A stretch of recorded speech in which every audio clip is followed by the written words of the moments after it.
ದಿನಾಚರಣೆಯ ಶುಭಾಶಯಗಳು.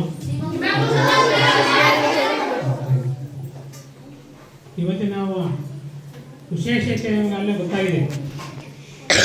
ಎನ್.ಆರ್. ಸರು ಮತ್ತು ಹೈಸ್ಕೂಲ್ ಎಚ್.ಎಂ. ಸರು, ಮೋದಿನ್ ಸರ್ ಅವರು ಇದು ಸೂಕ್ಷ್ಮವಾಗಿ ವಿವರವಾಗಿ ಈ ದಿನ ವಿಶೇಷ ತಿಳಿಸ್ಕೊಟ್ಟಿದ್ದಾರೆ.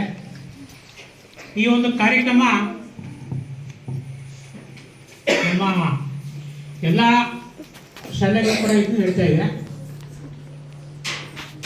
ಅಂತಾರಾಷ್ಟ್ರೀಯ ವಿಜ್ಞಾನ ದಿನ ಅಂತೇಳಿ, ಅಂತಾರಾಷ್ಟ್ರೀಯ ನಮ್ಮ ದೇಶ ಮಾತ್ರ ಅಲ್ಲ, ಹೊರ ದೇಶವೂ ಕೂಡ ಈ ಒಂದು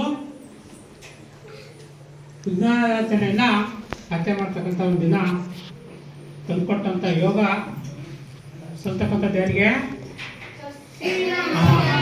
ಸರ್ ಸಿ ವಿ ರಾಮನ್ ಅವರ ಕೊಡುಗೆಗಾಗಿ. ಇವರು ಭಾರತೀಯರಾಗಿದ್ದು ನಮ್ಮ ದೇಶಕ್ಕೆ ಹೆಮ್ಮೆ, ಇಡೀ ಪ್ರಪಂಚಕ್ಕೆ ಒಂದು ವಿಜ್ಞಾನದ ಕೊಡುಗೆಯನ್ನು ನೀಡಿದಂಥ ಮಹಾನ್ ವ್ಯಕ್ತಿ. ಇವರ ಒಂದು ರಾಮನ್ ಎಫೆಕ್ಟ್ ಅಂತಕ್ಕಂಥ ಇವರ ಒಂದು ಸಂಶೋಧನೆಗೆ ರಾಮನ್ ಅವರ ಪರಿಣಾಮಗಳು ಅಂತೇಳಿ ಬೆಳಕಿನ ಒಂದು ವಕ್ರೀಭವನ ಸಂಪಟ್ಟಂತೆ ಬೇರೆ ಬೇರೆ ವಿಚಾರಗಳಿಗೆ ಸಂಪಟ್ಟಂತೆ ಇವರು ಇಡೀ ಪ್ರಪಂಚಕ್ಕೆ ಮಾಹಿತಿಯನ್ನು ನೀಡಿದಂಥ ಮಹಾನ್ ವಿಜ್ಞಾನಿ. ಇವರ ಕೊಡುಗೆಗಾಗಿ ಮೊದಲಿಗೆ ವಿಜ್ಞಾನ ಕ್ಷೇತ್ರದಲ್ಲಿ ನಮ್ಮ ಅತ್ಯುನ್ನತ ಗೌರವ ನೊಬೆಲ್ ಪ್ರಶಸ್ತಿಯನ್ನು ಬರುವಂಥ ವ್ಯಕ್ತಿಗಳು. ನಿಮ್ಗೆ ಯಾವುದೇ ವಿಜ್ಞಾನ ಏನಂತ ಗೊತ್ತಾಗಿದೆ ಅಲ್ಲ? ಪ್ರತಿಯೊಂದು ಕ್ಷೇತ್ರಕ್ಕೂ ಕೂಡ ವಿಜ್ಞಾನ ಕಾಲಿಡ್ತಾ ಇದೆ. ನೀವು ಯಾವುದೇ ಕ್ಷೇತ್ರಕ್ಕೆ ಹೋಗ್ರಿ,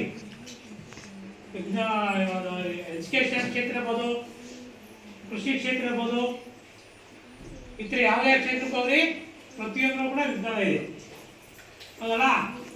ಕೃಷಿ ಕ್ಷೇತ್ರದಲ್ಲಿ ನಿಮಗೆ ವಿಜ್ಞಾನ ಯಾವ ರೀತಿ ಅಳವಡಿಕೆ ಆಗ್ಬೇಕು ಗೊತ್ತಿದೆಯಲ್ಲ? ಕೃಷಿ ಕ್ಷೇತ್ರ ಗೊತ್ತಾ? ಯಾವ ಕೃಷಿ ಕ್ಷೇತ್ರ ಅಂದ್ರೆ ವ್ಯವಸಾಯ ಕ್ಷೇತ್ರದಲ್ಲಿ ಕೂಡ ವಿಜ್ಞಾನ ಅಳವಡಿಕೆ ಆಗ್ತದೆ ಅಲ್ವಾ? ಯಾವ ರೀತಿ ಆಗ್ತದೆ ಹೇಳ್ತಿದ್ರ? ಒಂದೇ ಒಂದು ಉದಾಹರಣೆ, ವಿಜ್ಞಾನ ವ್ಯವಸಾಯ ಕ್ಷೇತ್ರದಲ್ಲಿ ಯಾವ ರೀತಿ ಅಳವಡಿಕೆ ಆಗ್ತಾ ಇದೆ? ಯಾರು ಒಬ್ರು ಹೇಳಿ ಹತ್ರ ಇನ್ಯಾರು?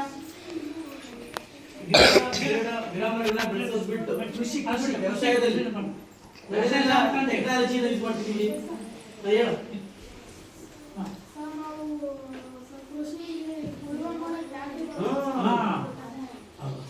ನೋಡಿ ಆಮೇಲೆ ಮತ್ತೆ ಇದು ಬೇರೆ ಎತ್ತು ಹಿಂದೆ ಬಳಸ್ತಾ ಇದ್ದು